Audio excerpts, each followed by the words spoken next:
guys. Hello, good morning. Yung aking Shiba.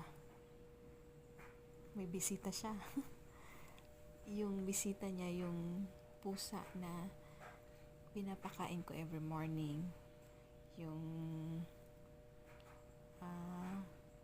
Calico cat. Yung two-face, yung cat.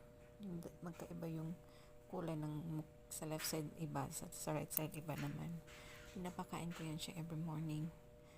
Asawa ko, pag nag-open ng door, nandiyan na siyang magmiyaw na yan siya. Nagulat yung asawa ko kaninang aga-aga.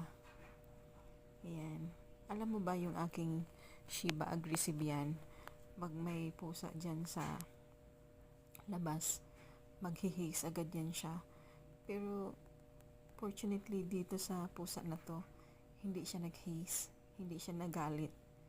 Parang siya, parang natutuwa pa siya na mayroong pusa dun sa labas. Ayan, nakakaawa nga yan siya parang gusto niyang pumasok. Kaso lang hindi pwede kasi ayaw ng asawa ko kasi baka may ba siya, yung parang anong tawag nun? Yung ba sa pusa, kuto, parang ganun. Baka maibigay pa daw sa aming lovely cats, kaya ayaw niyang papasukin. Pero every time na open yung door, nakatingin siya sa loob. Kaya minsan parang hurtful, nahi-hurt kami.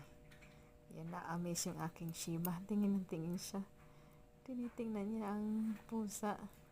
Tingnan mo, lalapitan pa niya yan, see?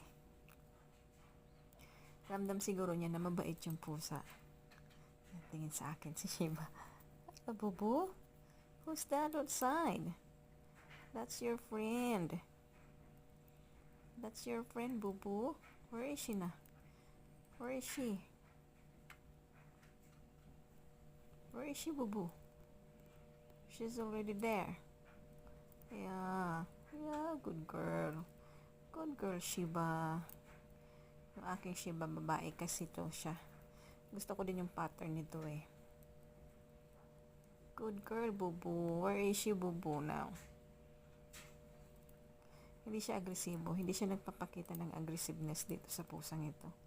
Unlike nung minsan na may ibang pusa, naghihis agad siya dito. Hindi talaga. Kaya nakakatuwa. Nakakatuwa. Siguro, ayan siya. Hello. See? Lalapitan pa niya. Look.